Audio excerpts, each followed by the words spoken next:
A lot has happened since I last commentated on one of these races, but it seems that Kevin Van Dijk is still on top of the pile.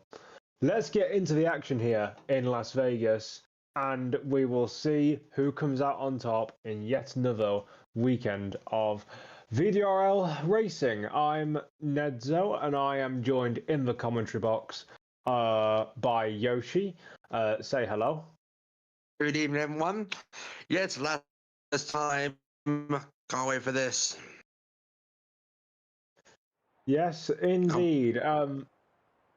Yes, indeed. So Kevin Van Dijk still leads the Drivers' Championship, even though he hasn't won in three races. He's finished second in all of the previous 3 rounds. After Tiaz and Toro has bounced back with some wins. So we have 5 rounds remaining, including this one. So if he just keeps a gap of 9 points per round to the guys behind, he will be fine. Let me just check. I believe that means that if he qualifies second in every race if he qualifies first in every race and finishes second in every race, he is guaranteed the title. Obviously, that's a very obscure kind of statistic, but we all know how good Kevin is in qualifying, so if he can keep racking up those pole positions and get the odd win here or there, he could definitely confirm his, I believe it would be his 6th or his 7th VDRL title. I do need to update my stat sheet at some point. But yes, so we are now on board with the Red Bull man, who comes out onto the Las Vegas street circuit here. He will come down towards the sharp right-hander here and make his way through and begin his outlap. This obviously is a very unique track in the modern world of Formula One. It's obviously one of the newer venues, in fact, it's probably the newest venue on the calendar, and it is definitely a unique track because what happens is, in the race, we will see a lot of slipstreaming, a lot of DRS training, a lot of... It'll be about how you position your car rather than how fast you are in general. As we come down this back straight where we will reach speeds of, I'm guessing, around 220 miles an hour. Drivers will have trimmed out their wings for this exact reason, because you don't want to lose out down this straight. Yeah, you can see he's got the DRS wide open, and he's reaching, even on his outlap, he's reaching 330 kph before braking for this tricky little chicane, avoiding one of the inside curves, but going for the other one as he prepares to start a lap.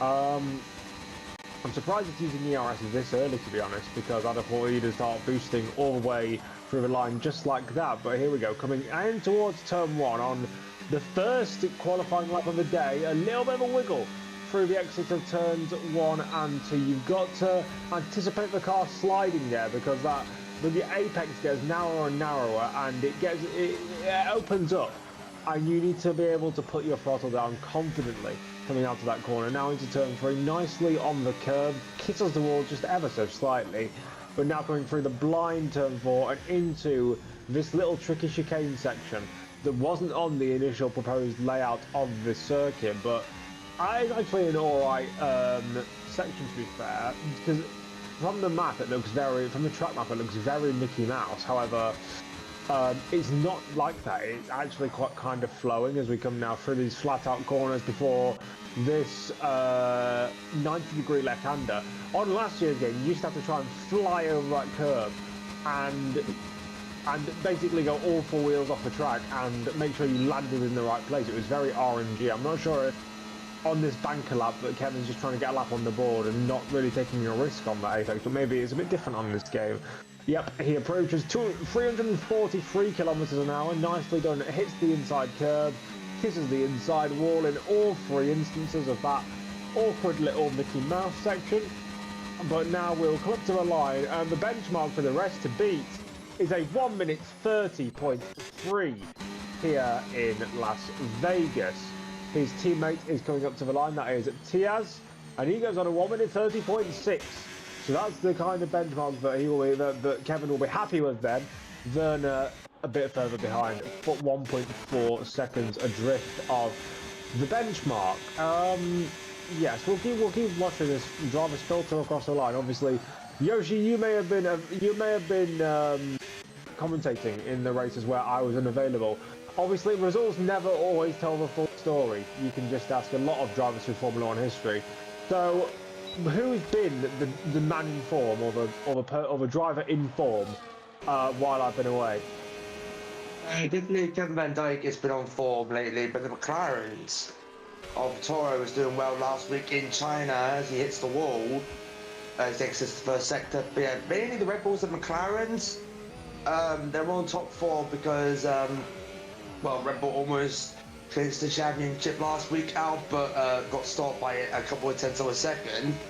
But if I say for top form, it has to be Red Bull with Kevin Diaz. Okay, so it's still as you were in terms of the Red Bull in terms of the Red Bull pairing. So I mean, Toro's got a bit of slipstream here off of that's one of the Saubers. He will have a little bit of help there as he comes up towards the DRS zone. He's got a lot of top end speed. He is very fast in a straight line. He's exceeding 350 kilometers an hour, I believe, for us Brits and Americans. I believe that is around about 220 miles an hour. I'll just quickly do some conversions. But as he's on par. Visual pole. There we go. 1, 2, 3, 4. Nice. Yep. So that is a time that is a 10th clear of Kevin. Obviously had that slipstream. And 350 kilometers an hour is actually 217 miles an hour, so I was slightly off from that one. Fast. It's still fast. It is still fast, obviously. It's not as fast as Formula One's top speed record or the records you see in IndyCar or other series like that. I mean, the fastest anyone's ever gone in a Formula One car, I believe, was Bottas at the 2016 European Grand Prix. I believe he did 232 miles an hour. I remember. No one's on another moment. As Toro's teammates now, because we were in Hernandez's left after Monaco. So Toro hasn't. I don't know if it's a confirmed teammate, but right now, it's another reserve driver's taking over the McLaren. Because last week it was Boati's brother. Now it's I need to pronounce that name. CT Shuri. I have seen him before. He's dabbled in VDRL in the past couple of seasons, I believe. A man who also has dabbled in VDRL in the last couple of seasons is Froby. He is now coming up to the end of his lap. Here we go. You can see that you have to be so precise with the curbs on this circuit, because on last year's game you could just cut straight over them and you didn't really have to worry about them unless it was one of those janky curbs like the one. He's picked his size to pit. Yeah, it wasn't. It was run out. It was run out of fuel. Yeah, around them with low fuel mode. So yeah. Yeah, I mean, yeah. So as I was saying, the dynamics change from game to game, because obviously on last year's game you'd see people going all four wheels over that curve and trying to essentially get air, but now the cars are a lot more sensitive and you can't be as aggressive. The cars naturally have a slight bit more understeer than they have had on previous games. But yeah, we've got Kevin, who is out for his second run now and who will be wanting to improve. I'm not sure how much track evolution we're going to have, because in real life, Ollie Behrman was saying that the track evolution is massive around here. Like, it's something in the region of, from the start of FP1 to the end of FP1, it was something like 6/10. I'm not sure how much we're going to see, but I believe that we could see something to that extent, because obviously if it's simulating the cold temperatures that this session's often held in, it will essentially mean that drivers it will go from being a snooker table, super smooth, super slippery, to actually rubbered in by the end of the session. So Kevin, now coming into turn 3, gets that car hooked on that curve nicely, a tiny little tap on the wall, but that will not affect his progress as we come in towards little section here. 9.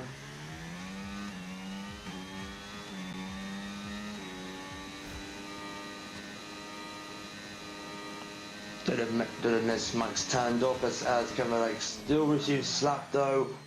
As he approaches the chicane, currently racing on the map, he's coming down the famous Las Vegas straight. Oh, he's trying to get the slipstream because I was about to say he might get pole unless you've got the slipstream. Look at the speed, 343 kilometers an hour. What do I have 350? So that's 7 k's difference without any slipstream. Can easy. I don't know if he's up though. I'm not entirely sure. Sorry about me cutting out a second. Right. My Wi-Fi decided it was gonna combust. I hope that doesn't transpire a lot throughout the race. Oh, both out. You got qualifying back. Oh, hello, Kevin Benedict's on pole. Huh? Who's on pole for Kevin Benedict 1.0? Okay, that's certainly good. That is impressive. And Toro is just letting someone by on a hot lap. That is Polytrump, who is currently sat in 3rd place. Again, another driver who's been sort of sporadically appearing in the league in the past couple of, in the last couple of seasons. We've seen him around and about, and he's clearly very quick. To get into P3 on the first set of runs is nothing to scoff at.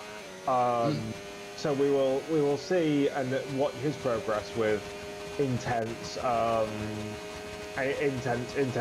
I suppose. Yep, just deploying ERS, and this is one thing I have found.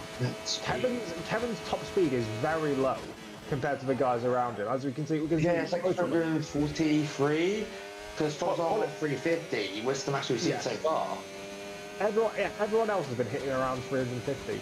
Now, this could mean that he's got the extra downforce in the car because he just wants that extra downforce for the middle sector, or that it's better in qualifying to have it. I don't see it because I know this game is weird. Low downforce is usually the method, so I'm not sure if that's exactly true. But maybe he's going for it, or maybe it's going to help him in the tire wear in the race, or something. Or there are some drivers, like for example, I was trying to drive around China yesterday and the day before in a realistic league, and I found that China on no traction, genuinely, you have to run a normal qualifying setup to even keep your car in a straight line in the race because of just how many awkward traction zones there are around that place. So maybe it's a similar sort of situation for Kevin, where just like me, he struggles in the traction zones. I mean, Kevin is a more aggressive driver, so that could make a lot of sense. Toro now, coming up towards the corner coming onto the strip, and we'll see what his sector split is. And he does take quite a unique line through that second part of the corner. I take that line as well, where he kind of cut to the inside. He is up by 2 tenths, is that 2.5 tenths? So he's currently on 129. Yeah, he's currently on course for a 129 to break down into the 129 mark. And yeah, he's 351. Just like Polycom. So it is definitely the case that Kevin is running higher wings. Whether that's going to benefit him or whether it's going to lose him out in the race, because if he can pull away from the field with slightly more grip in the middle sector, I mean, that'll help him. But if he can't pull away more than a second, it's going to mean nothing because people will just blast by him with DRS, and that is the pole position provisionally for Toro there by 16 thousandths of a second, but nonetheless it is still pole position. Nicholson, meanwhile, has popped up into 3rd, with Tiaz still, I wouldn't say languishing, but he's down in 4th. And all this means is that Kevin is getting those crucial points in the championship. Remember, the onus is on Tiaz and Toro to catch him, not on Kevin to catch, like has been the case in previous years. Kevin, in a way, reminds me of Nigel Mansell. When he's the one doing the chasing, he often makes mistakes. He pushes too hard, trying to make up for advantages that he doesn't, or for the deficits that he doesn't really need to. But when he's in front, like Mansell was in 1992, you can't stop him. And I suppose when he had the overall driver advantage over a lot of people in previous years, that's how he was able to amass his 6 championships. And now he'll be going for his 7th. Obviously, 7 is a very elusive number when it comes to championship, not just in Formula 1, because obviously Schumacher and Hamilton are tied on the most amount of Formula 1 titles. But you've got like NASCAR, their 3 most successful drivers are all tied on 7 titles. Petty and Johnson. And I think AJ Foyt also has 7 titles, or does he have 6 in IndyCar? I believe it's something like that. I think Valentino Rossi has 7 MotoGP titles, obviously, because for a strange reason they count junior series or lower series titles in your overall title count. That's why, like, Angel Nieto has 7 Moto2 titles, so like F2 titles, yet he's considered in the same vein as everyone else. It's a bit of a strange one, but yeah, Ladd is on an outlap here, just recuperating some of that ERS margin that he had before. He's doing what we call running in the gap. It's something that F2 aficionados will be very familiar with. You run in the gap between people doing their second and their final run to try and avoid some of the traffic and just get a clean lap in. Whether that's going to be a good idea or whether you should have gone for track position and for getting the best cornering grip available, we don't know. But yeah, he's got a blue car, which I believe that's an Alpine. So hopefully he won't be affected by that. But currently down in 14th place, 1.5 seconds off the pole time at the moment. I mean, it's not exactly the most horrible gap yet, but they've also I've just realised they fixed the split times, the sector 1, sector 2, and sector 3 split times, because on previous games you had like a 44-second first sector, and then the rest of the track was obviously pretty much the same. As he very much loses the back end coming over that coming onto the strip, and that will have lost him time. He's not using much ERS down this straight, which is very bizarre. I'm not sure. I think that he's going to try and use that battery to the line, but it doesn't make any sense. Oh, there we go. Now he's booted. I don't think that makes any sense, because you want to maximize your performance on the longest straights. That's how this game works. It's very weird, where you essentially use the ERS as...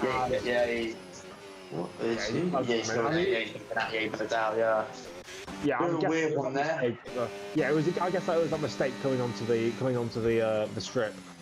But yeah, here we go. Everyone else is on their outlaps. So I mean, apart from Joe, that. But yeah, we'll eventually get to them. But Kevin, I believe, is going to be the first man to cross the line to start. Well, actually, no, I think Track Race, one of the Ferraris is. G-Man and CT Zori, but at the end of the day, those guys aren't contenders for pole position. This is where they both go and get pole in some unfounded lap, but I don't think they're in contention for pole position. We need to stay on board with our main money man, the man who's currently leading the VDRL Championship, the man who's currently second in this qualifying session. Brakes confidently for turn 1, just hooks that inside curve, doesn't get the same oversteer that he's got on the previous 2 laps, but he turned in slightly too early. I'm talking like maybe a few meters too early, and doesn't get the run he wants off of that turn 2 corner. Nicely done. Now in towards turn 3, hooks himself on that inside curve nicely. Again, it grazes that outside wall, but I'm pretty sure he's done that every single lap to actually benefit him now coming in towards the Mickey Mouse section in front of the sphere.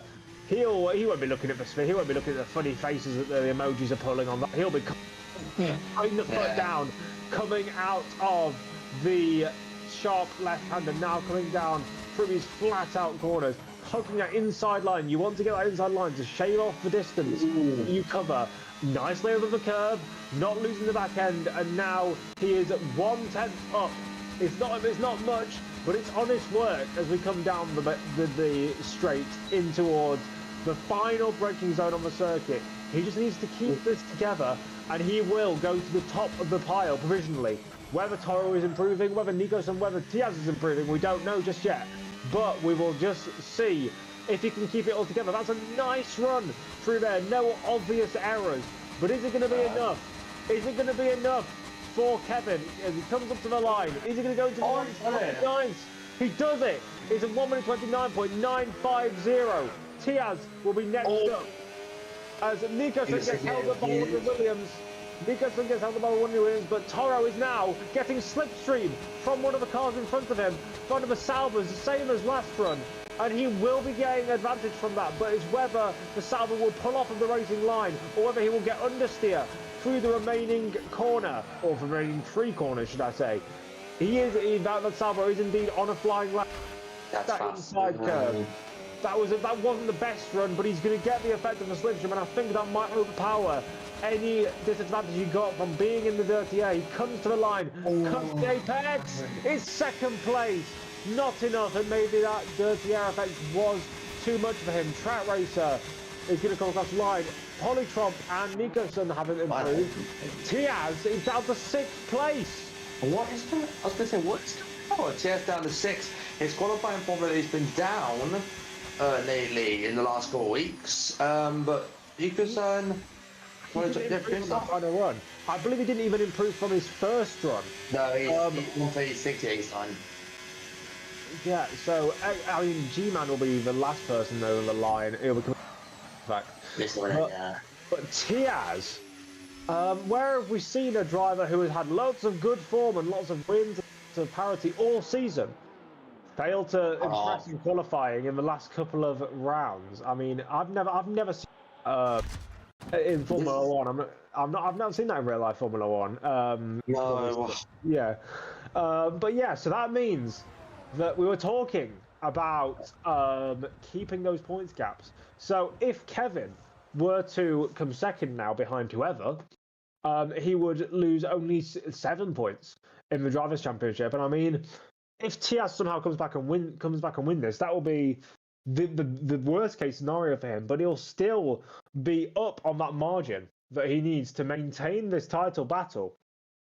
And so, yeah. Kevin is in the prime position here.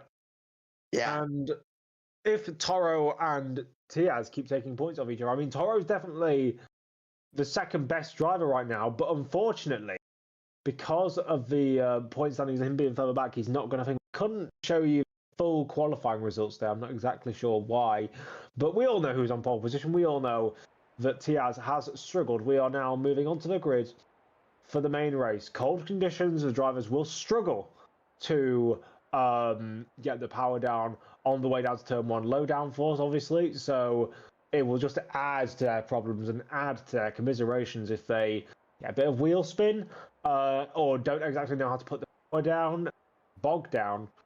It will be all about if you can get into that lead and maintain position. I'm still wondering whether Kevin's straight line speed disadvantage of about 7 or 8 kilometers an hour is going to come back to haunt him, or whether it's going to be inconsequential to his result at the end of the day.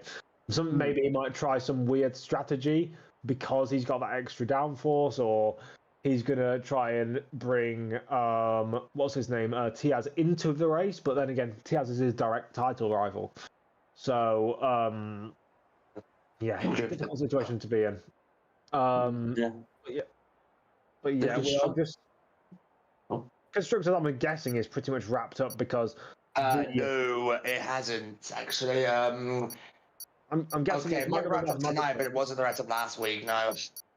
Okay, so we've got that drama to settle as well. We are getting ready. We've heard the beeps. We can hear the lights. We can hear the revving engine. 5 red lights here in Las Vegas. We are go, go, go, go. Who gets the best start off the line? I believe Kevin will maintain his advantage into turn 1. Toro might challenge there. Will be inside contact already. He's phased through. Toro's phased through Kevin now. I'm not exactly sure how that's worked out, how he does it on the outside into turn 1. But Serban is off as well. And now Toro's down to 6th place. We'll see if there was drama. Well, obviously there was. We'll see after the race whether any is action. I'm not exactly sure, but he's a very maybe game thought that the collision was going to be severe enough that he decided to let him phase through. But what it has done is it's put him behind Nicholson. He's on the outside, and Nicholson forcing him out there. Nicholson has the right to do that. He can choose the line because Toro wasn't really, like, you can't go around the outside of that corner and expect a ton of racing room. I think it would be a bit audacious.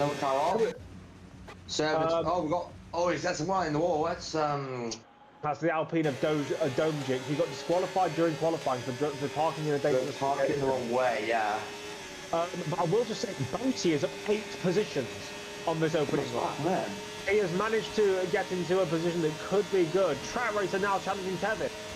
This is, we've not seen much of Track Racer in recent times anyway. And now he's pulling alongside, but hasn't got the ERS to be able to fully make an attack going in towards this part of the circuit. But Toro is now going to be attacking Nicholson, not just because he wants to get up into 5th place, but because Nicholson is falling back from the pack in front. Now Track Racer is using ERS down towards turn 1. Surely he's just going to wait until the ERS is up. And that is Tiaz and Track Racer fighting. That's allowed Polytrump to go through to 2nd. You heard about through goes Hamilton, through goes Polytrump into P2 because Tiaz and Track Racer are too busy fighting over P3. It's very scrappy in these opening laps at Las Vegas. If I was a driver, I'd start calming down, because all you're going to do by clobbering into the side of each other is damage each other's front wings, and then you'll be struggling position. There's now R34 and Remus battle over 7th and 8th, and now coming through here you can see a sort of train forming behind Kevin. I'm not sure if that's because he's inherently slow, or if that's because he's saving ERS or something else that will affect his performance right now. But yeah, as we expected, he is actually everyone down to 12th place is still in the DRS train of the leaders. He is now using ERS to try and pull away from Polytrop, and I mean he's got a good healthy 7/10 advantage as he comes down the track. I don't think he needs to use any more battery. I think he's got that. Actually, no, he hasn't necessarily got it set. Polytrump is definitely using a lot of battery to try and catch up, and he was just threatening him there. I think he's trying to do the carrot and the stick, trying to hold out that potential advantage in front of Polytrump, and just making it hoping for him to go for a limp.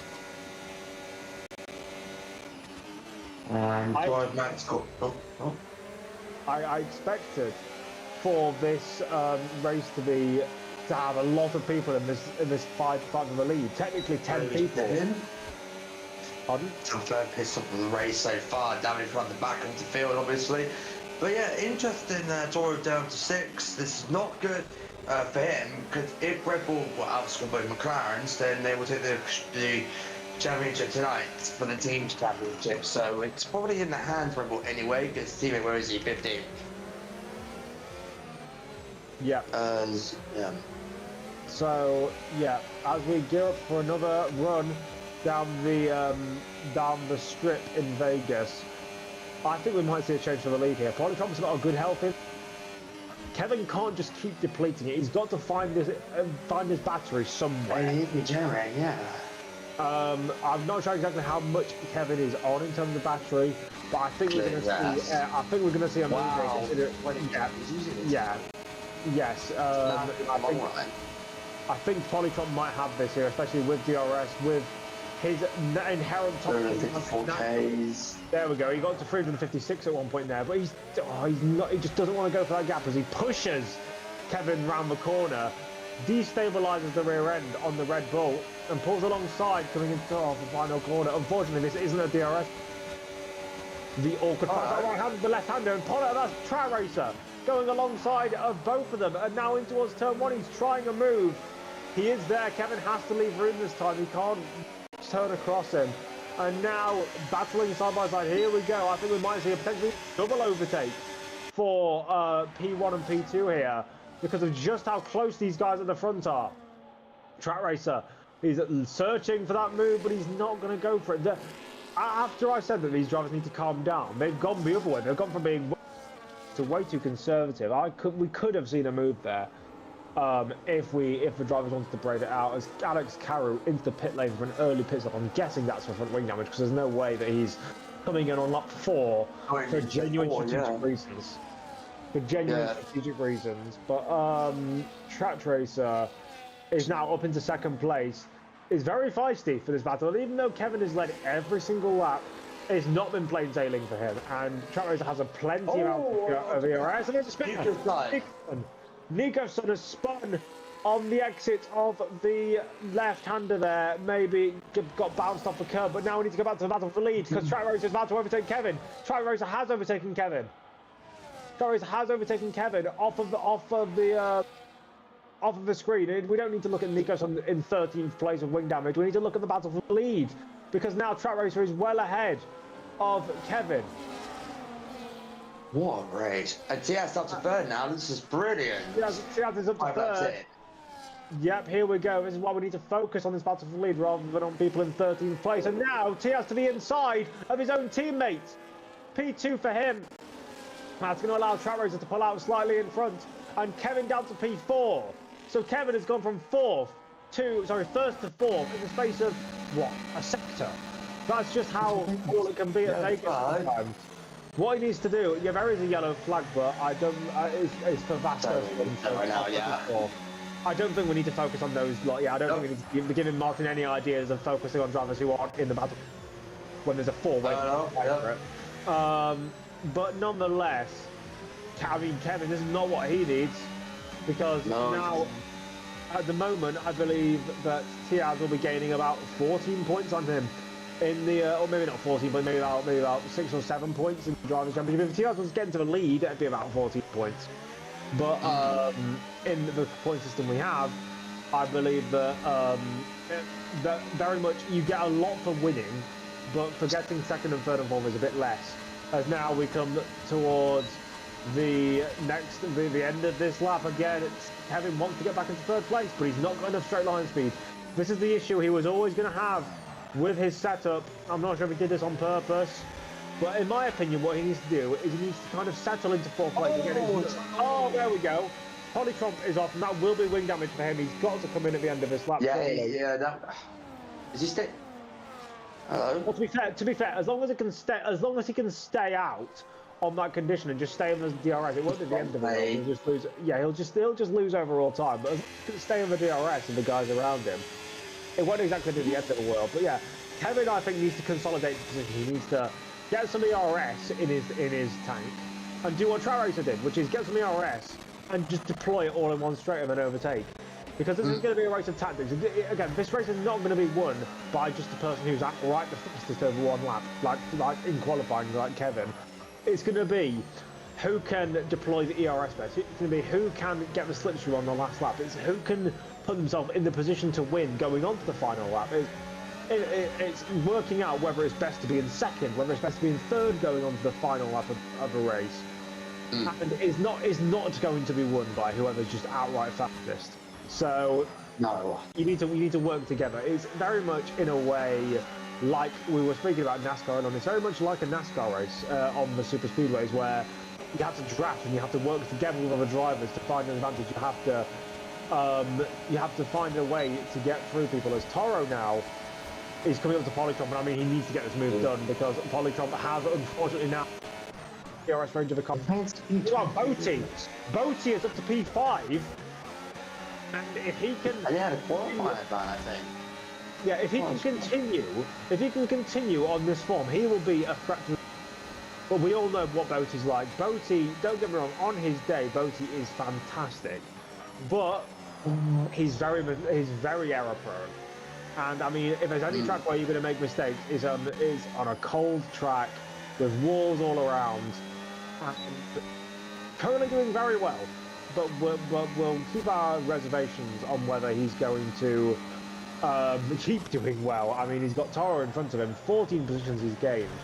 Can we get a quick tyre check? Is anyone on an alternate strategy? I don't believe anyone is, but is anyone... I don't think so. Yeah, me and Hard still, yeah. I doubt it's just popping out. It's too lazy to go. Luzchek is on the alternate strategy, but he's the highest person and the only person who hasn't pitted yet, who's on the hard tyre.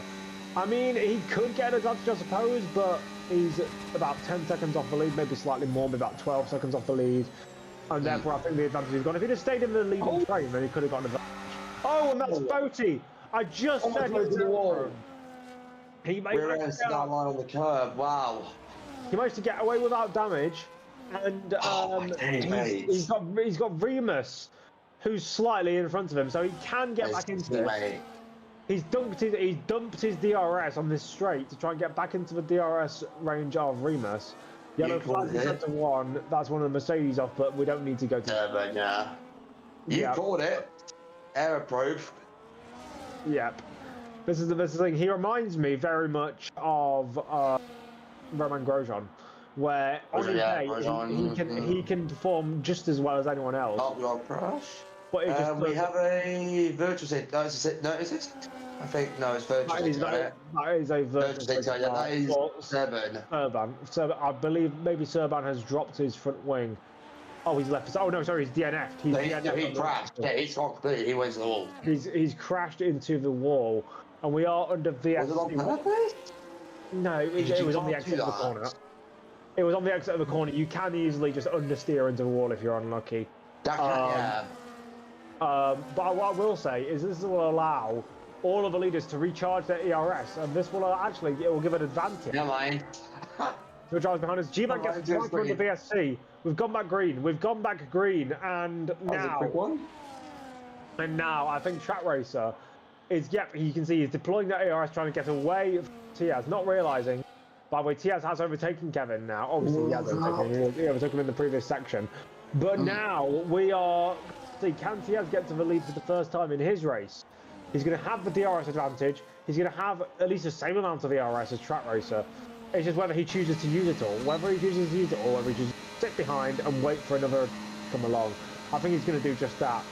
Meanwhile, Kevin is in fourth behind. Boaty has overtaken Remus as we expected, but he's going to have to do some magic to get back into that DRS window of the guys around 2 seconds.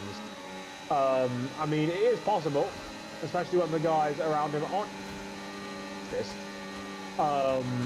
But it'll definitely be difficult, as now Tiaz, he's tucked up behind the back of that Ferrari.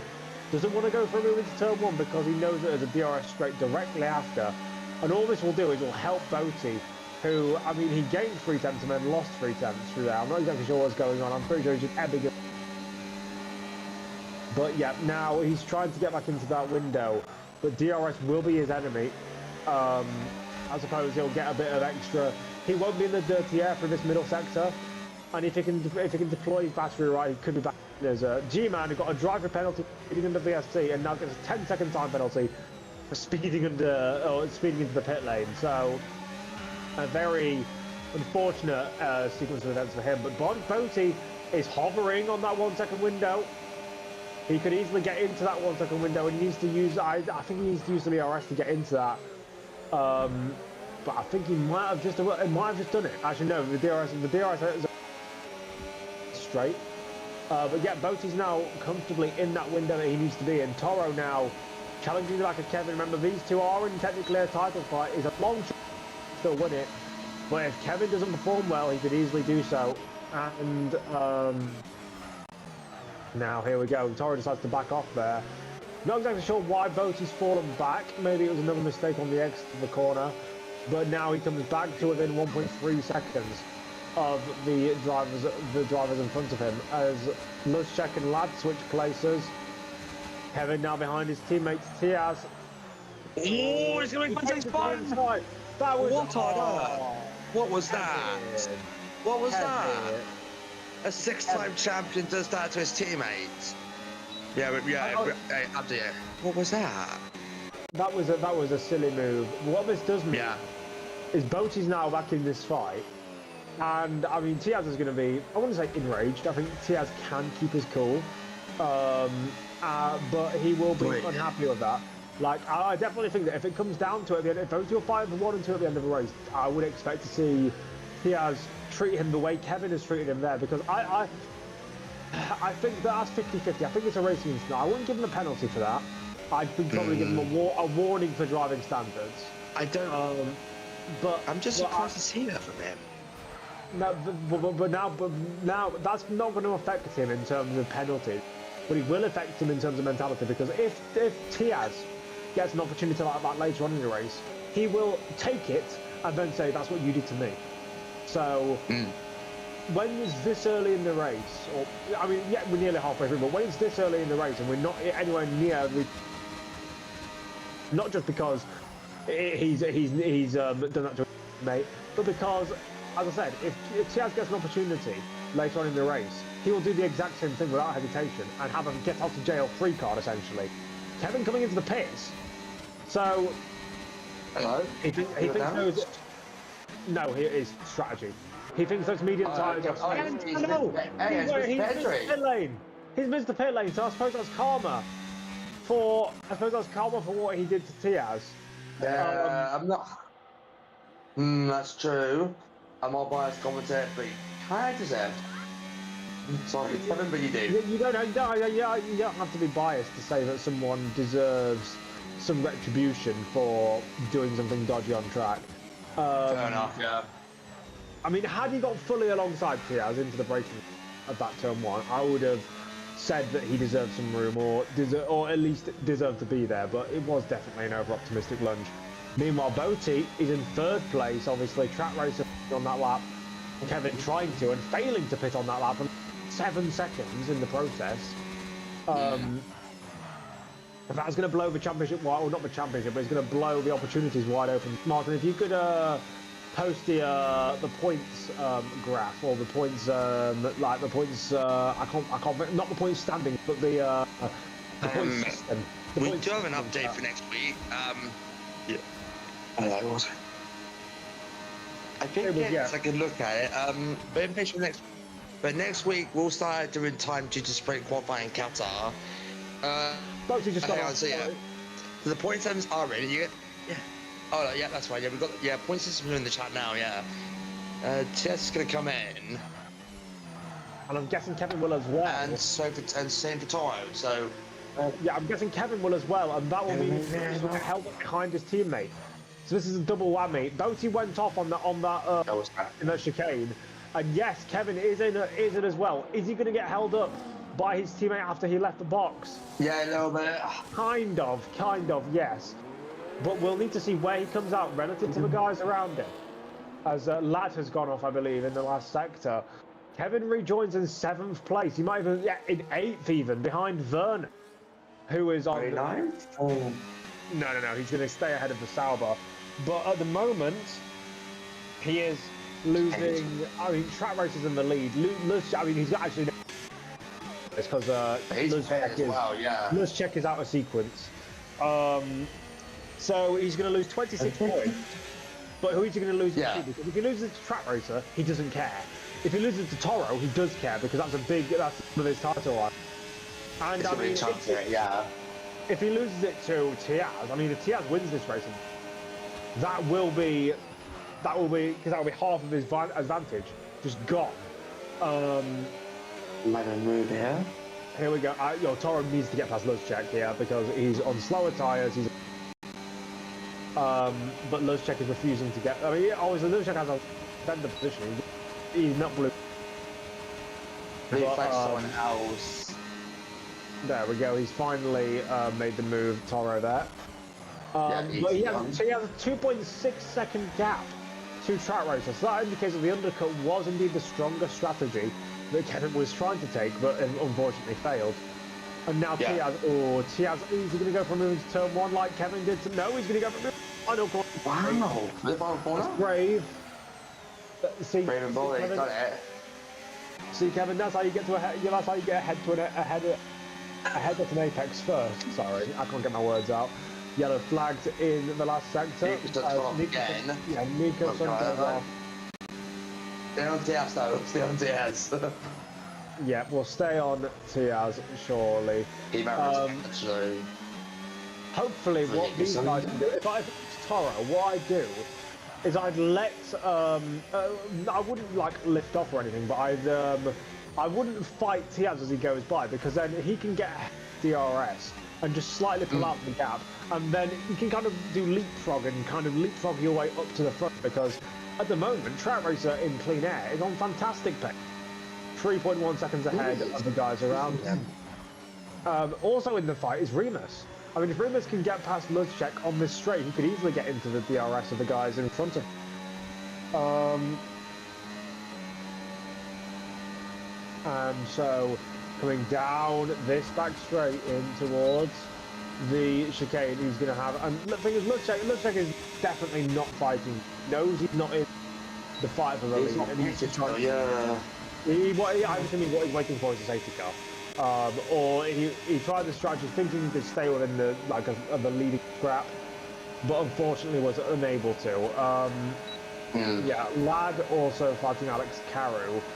But yeah, Boaty now past the top of the race. Yeah. Oh, he's pitting. No, man. Oh, three-way contact there. Jeez. With these chicanes, it's scary to know you're going to go down the inside of someone. Yep, Polytrop now to the inside of Lad. That is trying to hover on someone's left rear quarter panel when they are when they might not even know you, or they'll know you're there. Just exactly where you're on the circuit. It's very brave to do that. Polytrop, who we saw in qualifying, who we saw in the early stages of the race, passed, but unfortunately hasn't been able to show that because he's been fighting with these people in the midfield. But it is a very good scrap here. I will give them side. Polytrop goes. Lad could have actually turned in on him there because he wasn't really that far along the side. But he's chosen to give him the room around the outside, banging wheels, and this isn't gonna work. The driver on the inside always. Yeah, Polytron was aware of that, but now he's trying to get back around on the outside of this corner instead. And yeah, he was kind of.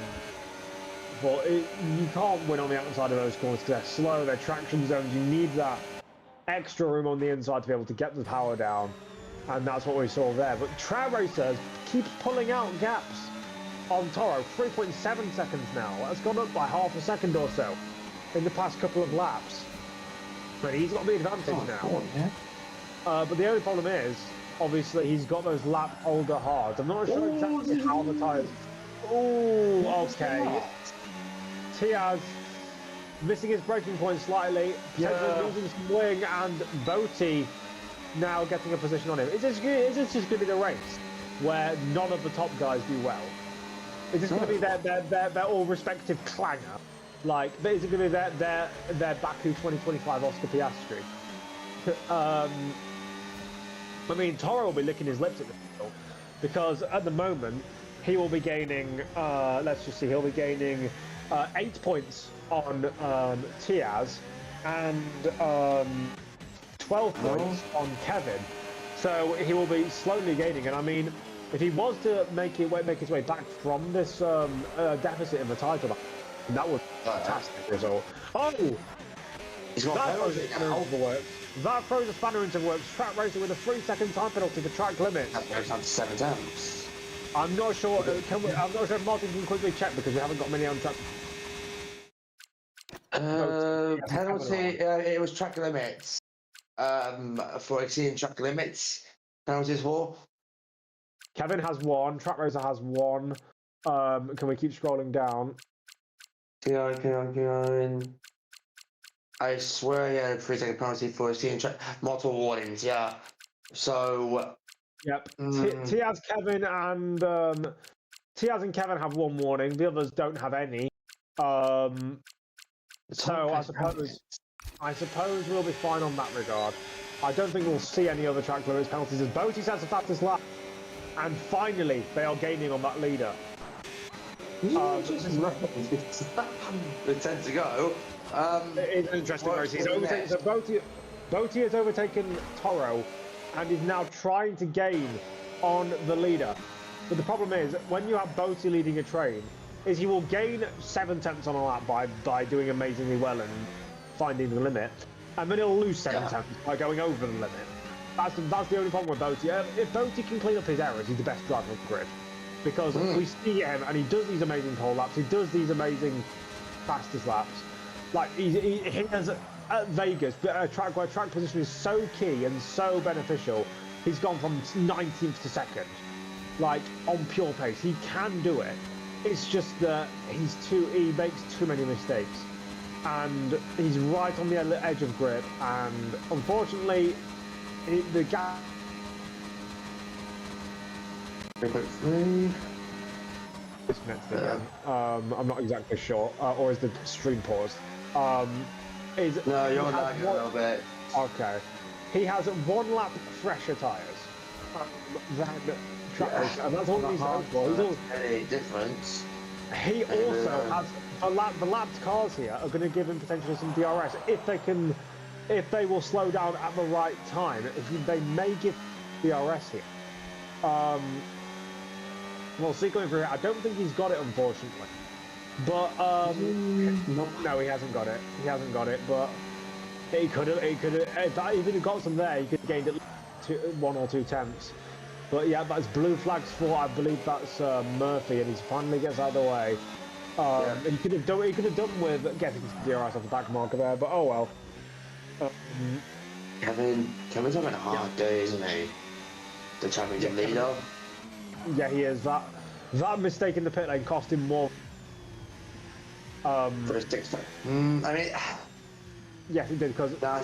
Yeah, he lost 6 seconds from that. And yeah, I don't know exactly how that happened. We didn't see it happen live. But yeah, if he's relegated to a 6th place finish in this race, and someone like Toro, for example, Toro does.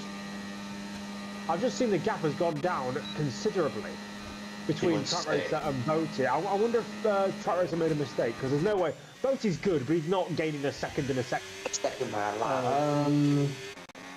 Maybe. But Track Racer barely leads the race though, so he's like, okay, this feels still, because normally behind cars, he's probably used to having cars around him, but there's no, 2 tenths alone from the straight almost. If you're Toro, you definitely want both to catch up to him, because then, if they can all catch up and be in the lead train, then Track Racer will be out of the fight for the. And that'll be another. It will be another couple of points for him, because if he can gain on Kevin and Tiaz while they're having struggling weekends, I mean Tiaz is still in it actually. So yellow flags as Nico-san has yet another mistake. It's not going well for him today. No, it's not. One of ours. Oh, there we go. Both are making another error just as he's catching up to Track Racer, and now has lost basically all the advantage he gained on this lap. But he is slowly gaining. If he can just string together 2 or 3 clean laps, he could get into DRS here. But asking Boaty to string together 2 or 3 clean laps in a row is like asking a nun to host a rave party. It's not exactly going to happen. As we come down towards the chicane, sorry, at the end of the strip. Yeah, the chicane at the end of the strip. Toro is now hovering on that window, that 3-second window of getting that position on Toro. So remember, if he ends up fighting Boaty for this win on track, he's got to be careful, because if he does fight too hard, he'll then Track Racer, and it'll be futile him taking the place of Boaty. So he just needs to be careful, watch his P's and Q's really.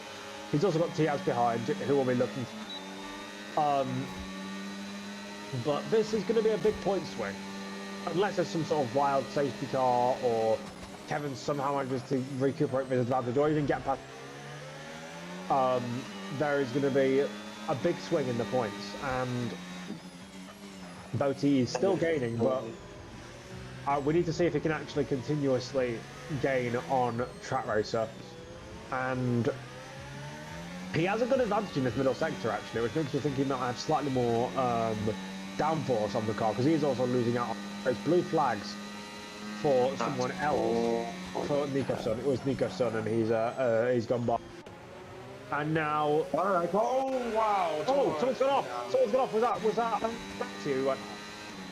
Sure, I think you go too deep.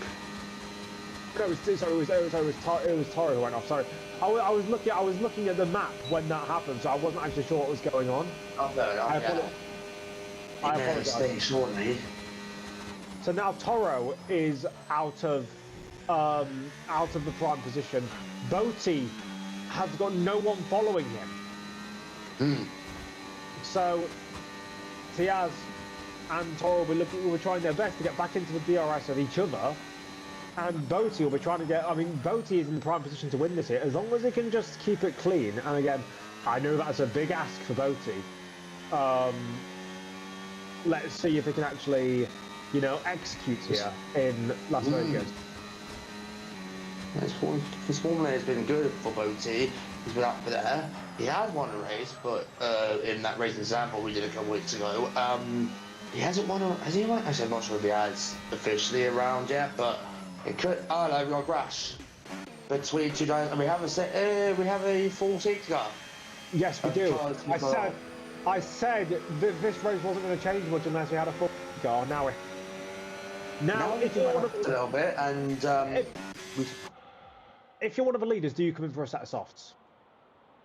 If you're Kevin, do you come in for a set of softs? Maybe. And 6 laps to go. I think if you're Kevin and you're roughly, racing, yeah, this would be a good time to.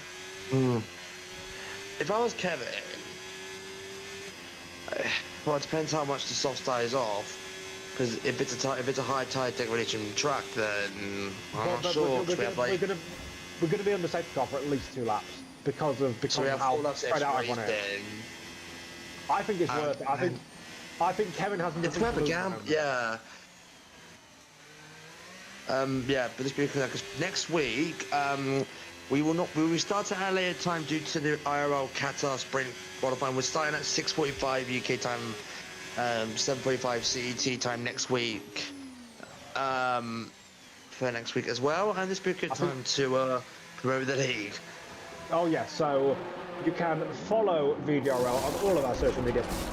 Be on Instagram, X, formerly known as Twitter, and some other channels. We can come into our Discord server where this is where the main bulk of the action, the commentary, all the chatting between drivers, all the yelling at each other, all of the problems happens in here, and you can come in here and potentially be a driver, be a commentator with us if you want to try and be as good as me and Yoshi. Spoiler, you won't. But as we look what's happening in the pit stops, mediums. I'm surprised to see that. Yes, everyone else, everyone is coming to the pits at the front. I did suspect that might happen. Both jumped to a set of mediums. I mean, if we had like 8 laps to go, I'd say that was a clever idea. But I mean, if we can get those fired up instantly, great idea. Because all he needs to do now is stay within 3 seconds of track racer and not lose a position to the guys behind. But if he can't get those fired up, he might have an issue. He's going to fall back. Because it's not going to be in this lap. It's not even going to be. It will be in at the end of next. It'll be in with 4 to go, surely, I think. Yeah, or at the end of next lap, so at the end of lap 22 to go. So it'll be 22, yeah. So it'll be free to go. It'll be free to go, I believe, when we get going, because Murphy, I believe, is now, as you can see, he's on the other end of the strip, and he's got an entire lap to catch up. So yeah, I know if he doesn't catch up in time, yeah, if he doesn't catch up in time, we have to live with it, I'm afraid. But this is opening the door for some recovery for the top drivers, which for Kevin, realistically, to come back up. He's also lost the position, by the way, to Werner. I'm wondering if he has to repair. Yeah, true. But if it was on the green, he would have been further than 7th. So, putting on the safety car is better than putting on the green flags. You lose less time. You lose half the time onto a safety car. Yes, I mean, and also track position. You maintain your track position. So we're on lap 22 here of 25 here in Las Vegas. We have we have 4 laps to go. At the end of this one, we'll have 3 laps. A 3-lap sprint. As Ned's mic disappears again. We do apologize for this, ladies and gentlemen. Still in the safety car. If you're just joining us, we're on the safety car here in Las Vegas. There. Are you back? Yep.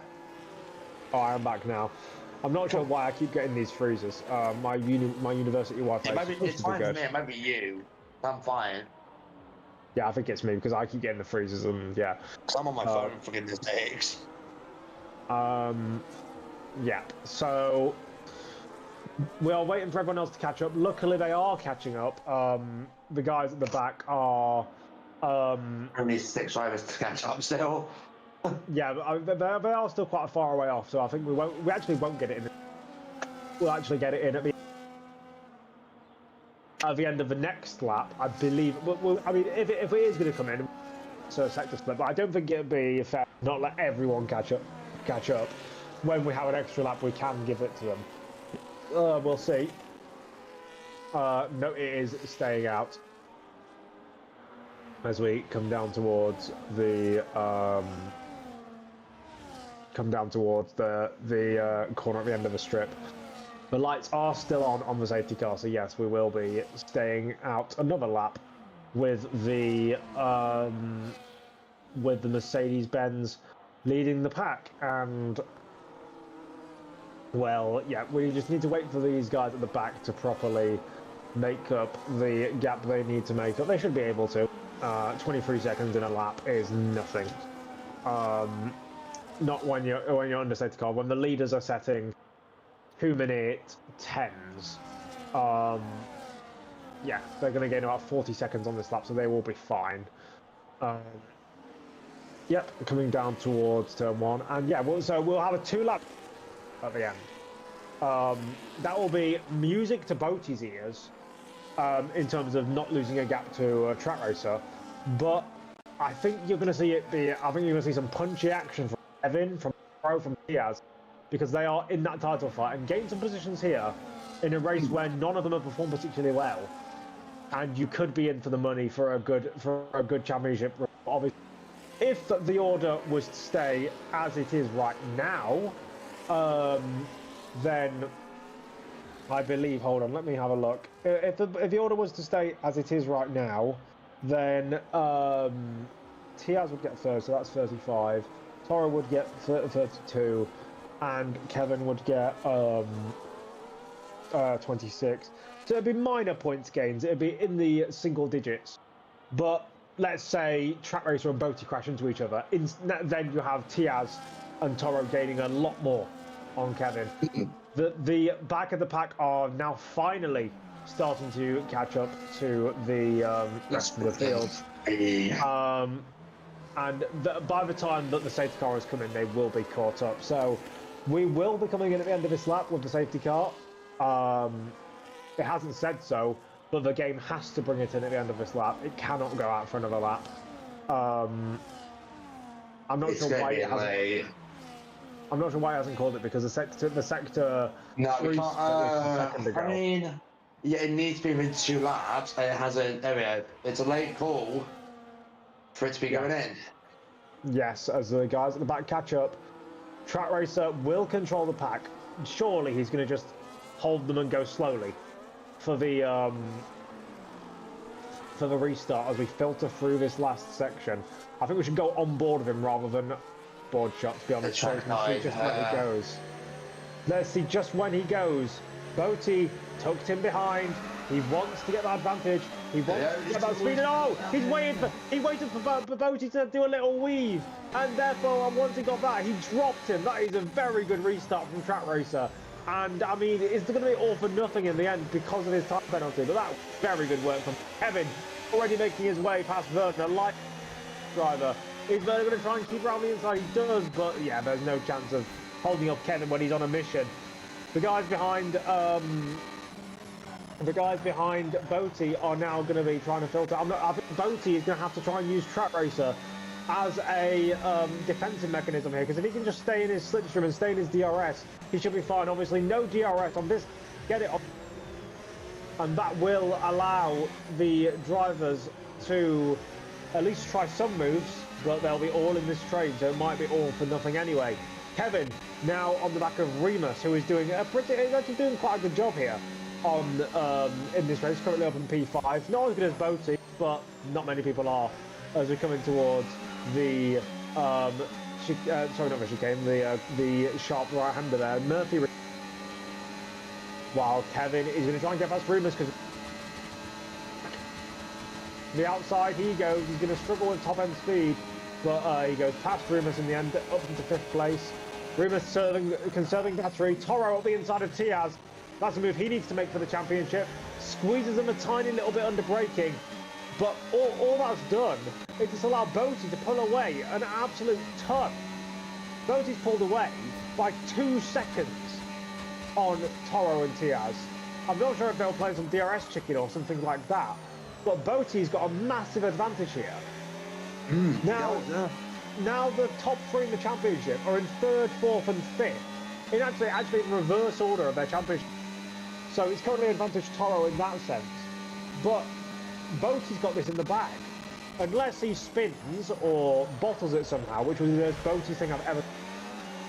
He has this one in the bag because Toro is 2 seconds off the back. I'm not sure if they were doing some sort of DRS and just lost the course of what they were do. But 2 seconds, I mean, come on, lads. I mean, come on, it's a 2-lap spread. I mean, I think Toro just wants to keep that because right now he's on course for P2 here. But they're going to have DRS down the straight. Penalty, yeah. They're going to have DRS. I mean, he will actually. That is a good point. He might get second from Track Racer. Boaty is going to overtake Track Racer here for the lead on the final lap. Unless they crash. I think the more important battle is the one between Tiaz and Toro. Let's go. Yep, Tiaz taking. We might have a dash into the line. No, Kevin's not going to be on the podium. No, Kevin won't be. He's off the podium there. So Boaty is going to take the win on track and finally execute a weekend, going from essentially last to first. Boaty wins here in Las Vegas. Tiaz takes second, Track Racer third, Toro fourth, Kevin fifth. So that will change it up in the Drivers' Championship. And Kevin shouldn't get penalised for that incident with Tiaz earlier on because it eventually. But we talk about those marginal gains. Tiaz will get 40 points from that race. Kevin will get 30 points. That is a it would have been a 10-point gain if Kevin didn't get the pole. So it's a 7-point gain, in fact, for Tiaz. Miguel will be 38 points heading into the final 4 rounds, and he will have some work to do, Tiaz, if he wants to get this title. But nonetheless, it's the first win, I believe, for Boaty, unless he's won in the time that I've been absent. First official race win, yes. He has won on a fun race, but I think this is his first actual race win. The Hungarian driver was hungry for a win. He gets race win fastest driver of the day and most. So very much showing why he exists and why he's as good as he is. He has in P2, Track Racer in P3, Toro P4, then Kevin, Remus, Werner, Luzcek, Alex Carew, Polytrump rounding out the top 10.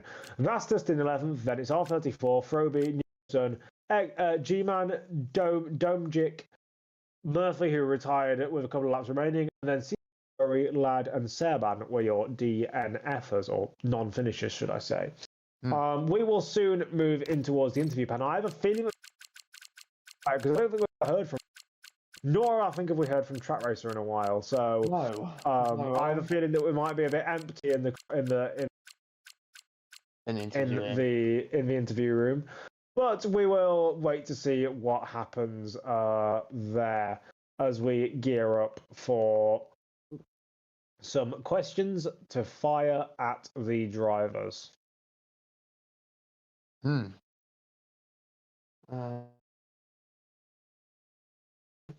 We are now in the interview room. We have we're going to wait for the drivers to join. Let's hope they do join. It'd be very embarrassing if they didn't.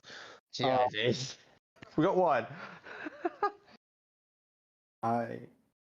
Apparently, by the way, Yes.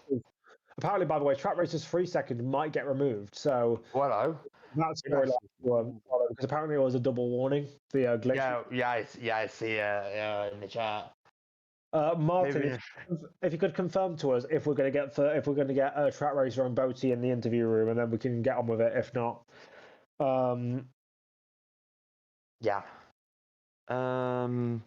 P2. He's P2, apparently updated.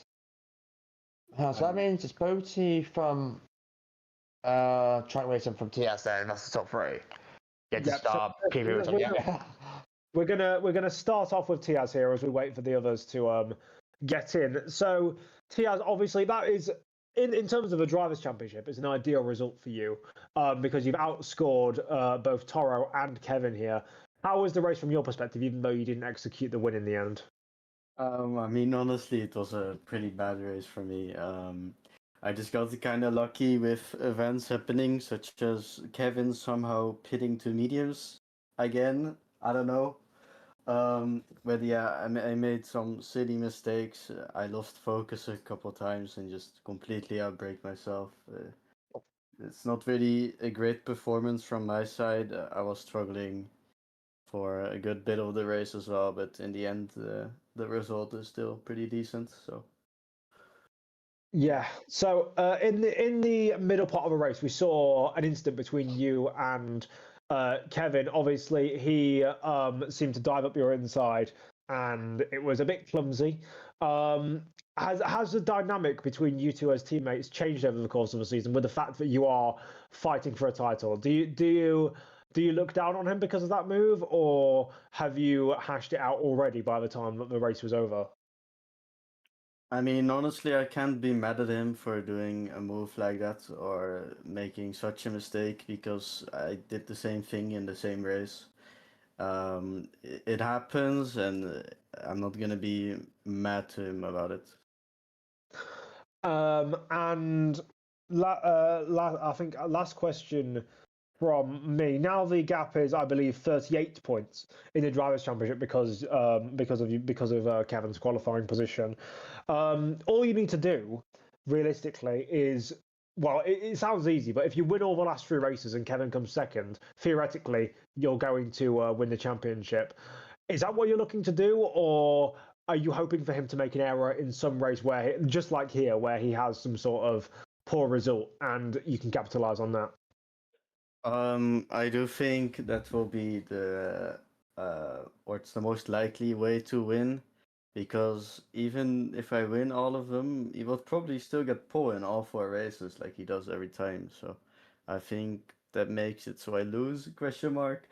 But I don't know if I can win all 4 races to begin with, but I think I do really need to start practicing now instead of just showing up and hoping for the best.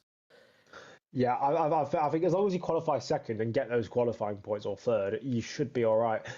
Yoshi, do you have any questions for our second place man provisionally? Can't think of one because you took one of my questions. Can't think of one right now, yeah. That is fine. In that case, we'll move to our first time winner in VDRL, the man who hasn't executed in the past, but now has finally converted a race win. Now, Bolt's to go to the mediums and what was the thought process behind going to medium softs? Well, I knew the tire wear was very bad on the softs, like 6% in a lap. And then at the beginning, I knew the mediums decent race tire, and yeah, I was hoping for a safety car to end earlier, but yeah, it didn't really matter. I just went for the tire wear because I didn't feel like I had the pace, so I thought that I can beat Straracer with a better tire wear, even if it was 2 laps only.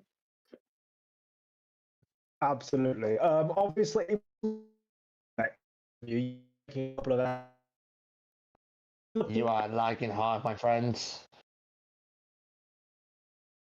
You should go for a question and then I'll see if I can. Yeah. Obviously, this is your first official race win after Zandvoort. How do you feel overall? Well, I feel great. This is a needed result. Well, I messed up the qualifying lap. Well, the out lap, because I put the brake balance to 70% to get some temperatures. But I locked up and crashed into the wall. because of traffic. So yeah, I just there was some sketchy moments because I lost the air so many times, and I had like 0 battery. And basically, I was just hoping for the car ahead to fight, basically, to gain some time. And yeah, fortunately it happened. Well, questions on P1. No, it's I will still. see it. Yeah, you're still lagging. Your mic sounds like different. I Do you don't want me know why. to end it? I have a question in chat, Yoshi. You ask it. Yeah. Hang on.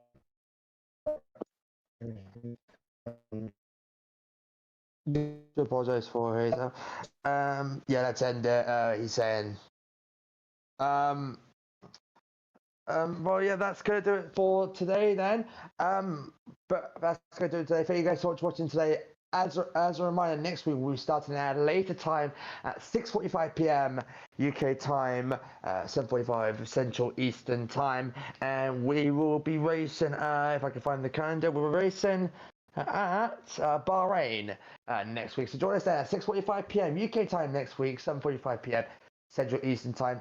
But for me and the Coach Box and for Ned and the Coach Box, thank you guys so much for watching. We'll see you guys next week. Good night.